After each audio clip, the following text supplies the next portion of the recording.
Hi, it's Pam Turner, Professor Turner, Dr. T from Academic Coaching for World Changers. And I just want to get some information out there. I like making the videos. A lot of my students I tutor are audio processors and do really well with the video. So let's just do a little brief overview of psychoanalysis. And for the test, psychoanalysis and psychodynamic are used interchangeably. That is not actually the true in the real world, but for the test, but we're looking for the terms of like unconscious. So as you'll see, it focuses on the unconscious motivation, the main cause of behavior in the unconscious mind. What Freud really believed is that we were deterministic. Life is about getting pleasure and avoiding pain. Humans are an energy system, therefore we keep going. He believed that all of us are motivated by our unconscious. So I'm pretty sure you're aware of this one. And this is also called a topography. When you look at the levels of the mental life, Freud believes that things were unconscious. The majority of all of our feelings and instincts were unconscious. Things like a slip of the tongue, our dreams, our wishes. And of course, a psychoanalytic theorist or a psychodynamic theorist, their goal was to bring the unconscious to the conscious. That's always a test question. He also talked about preconscious. What he believed is preconscious were things that were stored kind of just below the unconscious that if you tried really, really hard, you could probably recall them. Do you remember your first street address? I used to say your first phone number. However, many of my students now have had like 1,000 cell phone numbers. So, but if you remember your street address, maybe your first grade teacher, things like that are things in your preconscious. And of course, your conscious are things that we are very much aware of. Okay. So again, topography, that is the term. So if you look at where things are stored, we know that we have our id, our ego, and our superego.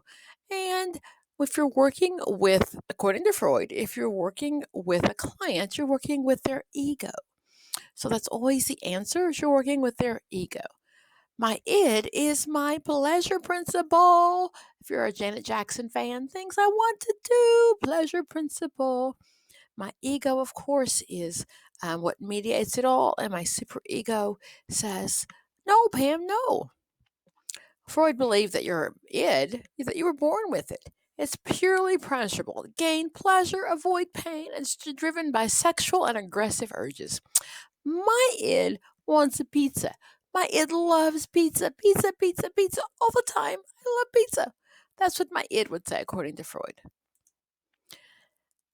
Now, my superego says, Pam, no, you can't have pizza. Pizza's not good for you. It's not healthy. It's not a vegetable. It's certainly not. It's full of carbs. You can't have pizza. Your superego is partially unconscious. It operates on the moral principle. So if you do kind of the devil and the angel, my id is my devil. Oh, Pam, you want pizza, pizza, pizza. And my superego is the angel says, no, no, no, no, no, no pizza ever, ever, ever. However, thank goodness for my ego. My ego is my rationale. My ego says, Pam, you can have a pizza occasionally. Won't kill you. It's really okay. So it's the rational level of my personality. It operates on realistic principles. It helps to put in balance between my ego and my superego. Okay. Some examples. Again, I like my pizza. However, my id says, I want chocolate, chocolate, chocolate. My superego says, no, no, no, no, no, you're on a diet. My ego says you can have a small bar. Not sure about many of you, but sometimes my id wins. Sometimes I plan on having a small bar. I end up having a small bar. But that's what Freud would say. Of course, he's got the psychosexual stages. And Freud believed that you got fixated.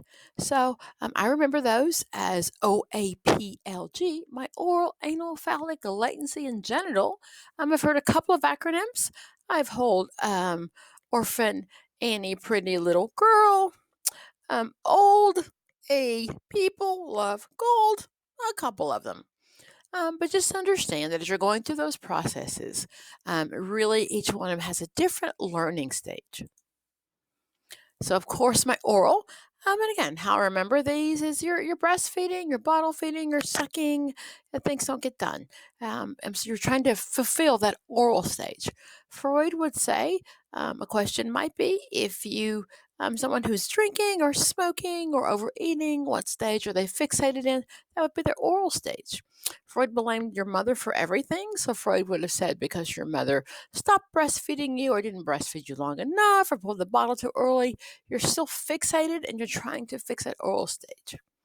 Anal, of course, is 2 to 3, and we know that's potty training. So, and we know that. Um, Side note that many of our child abuse issues occur around potty training because people believe the myths that children should be potty trained before they actually are able to. Um, but according to Freud, people have anal personalities. That sphincter muscle is really tight, and many times they need order and control. You've used that very anal personality. And then we look at our phallic, that is between the ages of 3 to 7. And that is when we say things like um, penis envy, castration, of course, that Oedipus in the Electra stage. I always remember Electra because that's the stage where the girl wants love with her dad. She's also a really cool Marvel comic. You should kind of check out Electra. The Oedipus stage is when boys are attracted to their mother. And you'll see sometimes in social media that we'll see like an older actor who is dating a female actress, and they say it's the Oedipus stage, which is not true. That's actually the Electra stage. So if you want to call up Entertainment Tonight or any of those shows and tell them, that's actually really the Electra stage. In latency, nothing happens at all. Nothing visibly happens, at least. If you know anything about human development, you do know between those ages of 7 and 11 that things are happening underneath. We're not seeing any of that primary sexual development yet, but definitely, according to Freud, nothing happened. In the ages of 11 to 12, that's the genitalia or genital stage. And that's where we begin to be attractive to people of the opposite sex or where our sexual behavior really develops. For the tests, whether it's the NCE or the social work exam, anything sexual always happens in the genital stage. Okay?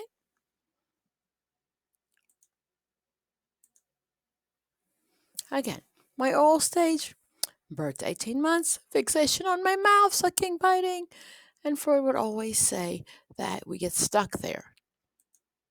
My anal stage, 18 to 3. One of the things I remember for this one is just when you're potty trained. So if you're a mother or you've had a child in your life, you can remember anal stage because that's when children are potty trained. Again, your phallic. We talked about the Oedipus stage in males and the the Oedipus complex in males and the Electra complex in females. The boys have the desire to possess their mother and replace their father, and the girls the same way. Okay? Latency stage, as I mentioned before, nothing really happens. And the genital stage, that's when, again, anything that you see on the test about sex, actual intercourse, or sex happens in the genital stage. Okay. Oh, those defense mechanisms. There's lots of them. I usually recommend the top 10, the top 12. There's no way you can remember all of them. But if we can remember a couple of them, that'll really kind of get through the process. And as you're studying for the test, the only thing that I ever suggest is that you know enough information to know what it's not. There's always going to be questions that you have no idea what the answer is. We just want to be able to rule out and figure out what the answer is based on our knowledge. So the first one is repression. Okay, and repression, again, all of Freud's stages, except for suppression, were in the unconscious. He believed that suppression was a choice. So repression, an unpleasant experience stored in the subconscious, but can't be accessed by the conscious mind. That's one of our basic defense mechanisms. An example he would use is an accident victim nearly dies, but he doesn't remember any of those things. That is what he would call repression. Okay? Which is different from suppression. Suppression is the same sort of thing, but it's a choice. A question on the test might be Mom remembers when she was a kid and she was sexually abused by her father, but she chooses not to think about it. That's suppression. It is a conscious thought. Everything else from Freud was unconscious. Displacement, I'm sure that none of you are guilty of this, but I'll be very honest, I am. I have been mad at a child and took it out on the other child because it was just easier. According to Freud, that's redirecting of the feelings of hostile and violation from self to another that is less threatening. Okay? Mad at your boss, you take it off on your kid. The example, of course, is you're angered by a neighbor, their hateful comments, and then you punish your child or over punish your child for accidentally spilling drinks. Rationalization, that's a pretty common one. You can rationalize things, it makes sense in your head. One of the things I've seen on the test often is a husband who is, or a wife who's in an abusive situation, and the husband says, well, if you had cleaned the table off or you'd made dinner, I certainly wouldn't be doing this. It's rationalization. The example the slide gives says a student who fails a test because he didn't study hard enough blames her failure on the teacher for using tricky questions. Have we heard that before? Some of those tests? Denial. Denial, most often on the test, you'll see that with substance abuse. And if you see denial, make sure that you've ruled out all of the other options because denial is the easy one. Okay? So, denial is reality is distorted because it makes it easier for me. If you're a substance abuse counselor or you've done some reading, remember denial. It's not a river. The example would be an alcoholic fails to acknowledge that he is addicted to alcohol. One of the questions I've seen on both tests talks about the group process and what is best for the group process for alcoholics. So alcoholics need to be, or substance abusers need to be called on their stuff. So any of that, like the humanistic approach, where we're really okay with that and we are we're genuine, non-judgmental. That doesn't most often work, at least for the test for my substance abusers. I need something that is in their face and confronts their denial. So when you're looking at those choices on the test, remember, I'm not looking for any insight. I'm not looking for any, non-judgmental attitude. I'm looking at calling them on their stuff. If you've worked with alcoholics or substance abusers, I think kind of the common term is if they're speaking, they're lying.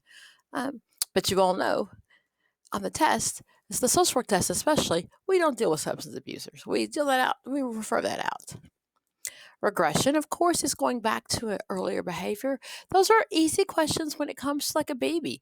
Mom has a 4-year-old, she has another child, the 4-year-old begins to wet the bed again. You go back earlier. Most often, what I see on the test is a man is in a boardroom, he's in a meeting, he's unhappy with his boss, and he storms out and slams the door like a 3-year-old. That's regression. Okay, so you're going back to an earlier stage. Real adults shouldn't behave that way. Reaction formation. That is when I'm forming a reaction that is different from how I actually feel. For me, if I got fired from a job and then I went shopping, that is, I'm worried about money and yet I go shopping, forming a reaction opposite from what I feel. Of course, the description on the screen says thinking or behaving in a way that is extreme opposite to those that are real or intention. For example, a man who loves an unattainable woman behaves as though she hates him. I've also seen a question about people in a homosexual relationship that he is purposely mean to his gay roommate because he deep down feels the opposite. He has some of his own homosexuality issues that he hasn't discussed or dealt with yet. Projection. I like this one because it reminds me of a movie theater. I'm taking my feelings, on the back of the screen and I'm projecting them on to others.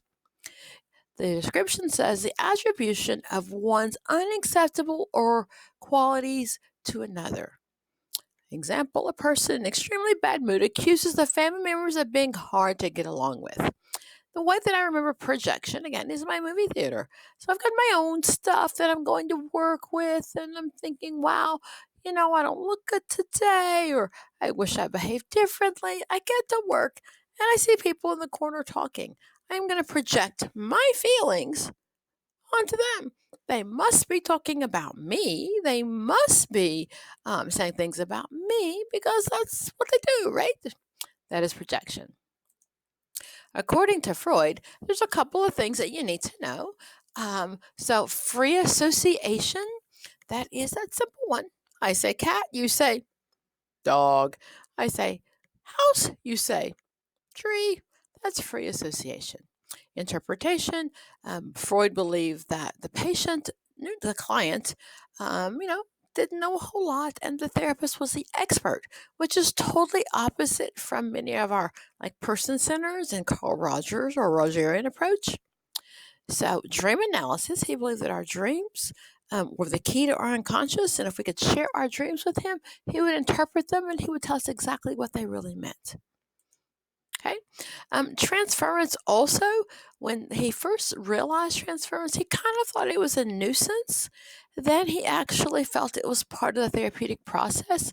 So you'll look for things like unconscious, transference. Those are all Freudian terms. Okay. Again, he thought that the therapist would use a black screen approach. They have little sense of exposure and main neutrality. This is to promote transference. That if I'm just here, they can transfer all of their feelings onto me. And of course, the opposite of that is counter-transference. Okay. Sometimes I've seen the question on the test, like, what's the extra helper in the room? Transference. The extra helper in the room. Okay. I've talked about these before. Psychodynamic, psychoanalytic, and psychoanalysis for the test are most often used the same way. Actually, what happened is when Freud developed psychoanalysis, it was supposed to be short term. It wasn't supposed to be this long drawn out, but actually, as it became a use, Carl Jung and the other psychodynamic people, it became this psychoanalytic people, it became this long drawn out process. As that HMOs and insurance came in, we decided that we can't afford that. So psychodynamic is the current approach. But for the test, those are used interchangeably. Okay, some advantages, of course, is the client gains insight. They learn from their personal past, stress on development. The disadvantages, it's a long-term process. It requires commitment. Used mostly in psychiatry. Personally, it also just isn't for everyone, especially many of our, when it comes to cultural diversity, that insight and going into my head is many times not comfortable for people who normally wouldn't attend therapy. Okay. One other thing I want to make sure that you're aware of when it comes to Freud is the TAT. So I've seen this on the test a couple of times, both the Rorschach and the the thematic appreciation test. Those are both Freudian tests. Okay. And so what would happen is Freud would say, tell me what they're thinking. What do they believe? What's called the TAT, or the thematic appreciation test. And TAT really works. It is a projective. So Freud would say you're sharing your things, and he would then tell you what you really meant. Okay? And again, so a Freudian or a Jungian, Carl Jung, or anyone using the psychoanalytic approach would look at those and say, tell me, what is she thinking? What do you believe she's feeling? What's going on with her? And then he would share, he would interpret that to say what that really meant. Okay, those are projective tests. It's a thematic appreciation test. Projective means, again, they are very subjective because the counselor, the the counselor, the social worker would determine what that really meant. The other one, of course, you're all very familiar with is my Rorschach or my ink blot test. Same thing there. It is a projective. It is one of the ones that Freud would say, oh, tell me what you see. And he would tell you what that really meant. Subjective and projective. Those are words that you will see when it comes to Freud. Okay. So I'm going to wrap this session up. The goal was for it to be very, very brief and to let you know that if you have other videos and things that you're really, really wanting to hear about, please feel free to Sorry about that, guys. Feel free to just give me a text or follow me on my Facebook page, and I will gladly answer that with a brief video. It's been real, guys. It's Pam Turner, academic coaching for world changers. My information is at the bottom of this video. Feel free to contact me. I hope I see you in another session. Have a great day.